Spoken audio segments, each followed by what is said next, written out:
I'd like to sneak up on the area of these semicircles by using these inscribed triangles.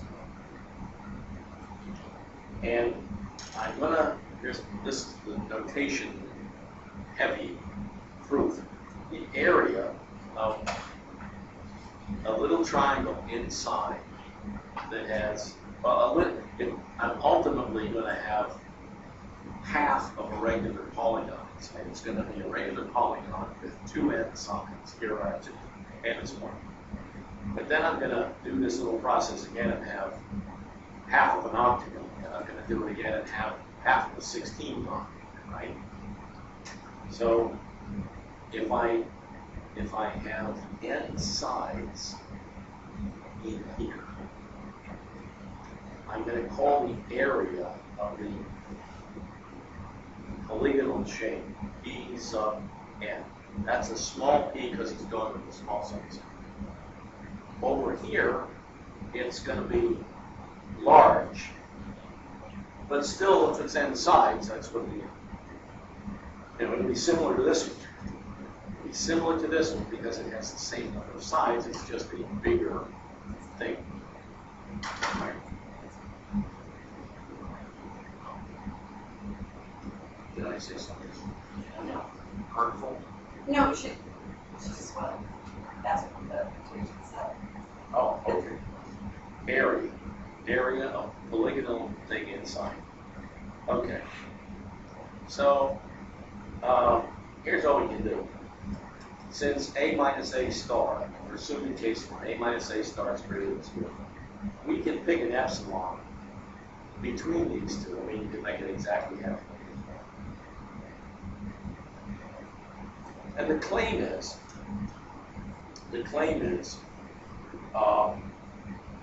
we can approximate a star from within by taking successively more-sided polygons, and then get a minus that polygonal area inside to be less than this.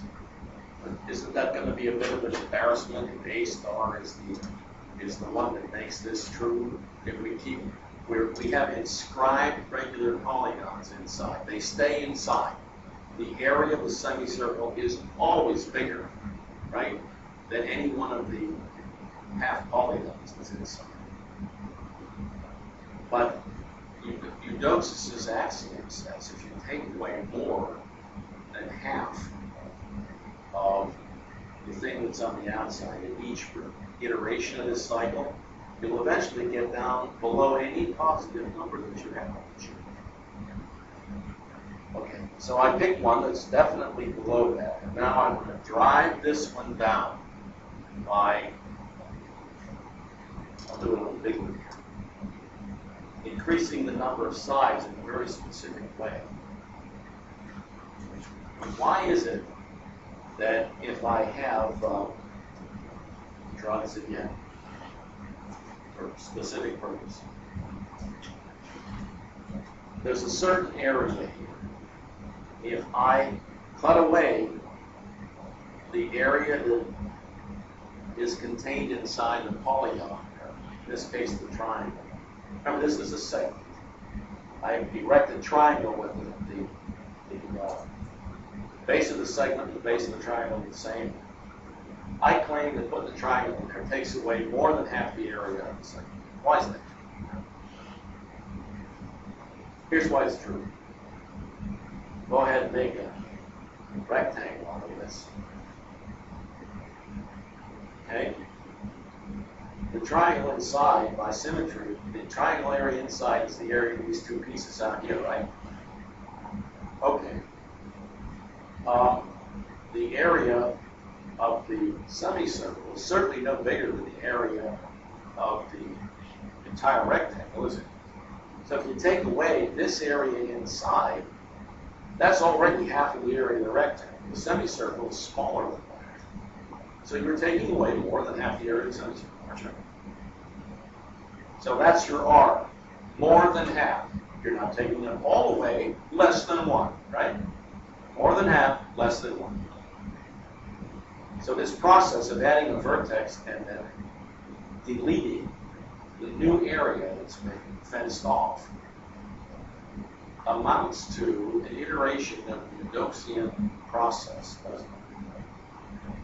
So, and what does Eudoxus say? There must be some iteration way down the line. So suppose I keep taking away on this side n times, and on this side I have a big area, and I'm taking away the big polygonal area the same number of times. Okay. What I'm doing is driving this down so that this is going to be less than epsilon. I can get this into here, right, by the Eudoxian axiom. I just keep jacking up the number of sides I have. At each step of the game, I take away more than half of the remaining area. The remaining area to begin with, you know what? I'm now down below here. So the remaining area. Think about what the remaining area would be if I did this here and then did it again, right? It wouldn't be much. It'd be this tiny little couple slivers or many slivers really around the periphery there. The half polygon is still inside the semicircle. It's never going outside because it's inscribed. Okay. So what can we say about that? I push this down below this.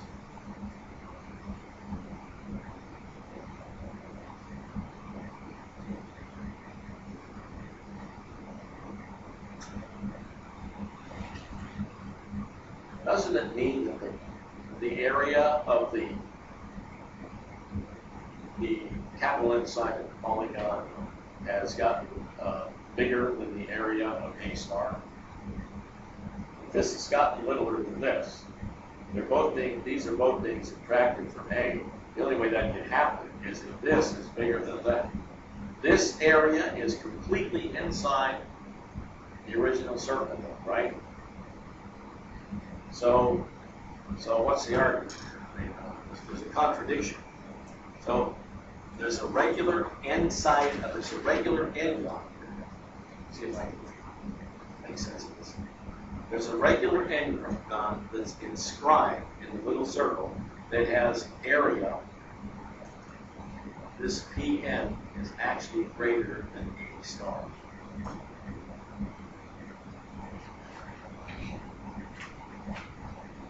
Okay, so what's that mean? Well, here's what it means. Little Pn to big Pn. Remember, these are polygons. These are polygons, areas of polygons. Polygons can always be chopped up into triangles. We know the claim is true for triangular areas, right? The areas go with the ratio of the square of linear dimension to the corresponding. We know this is true.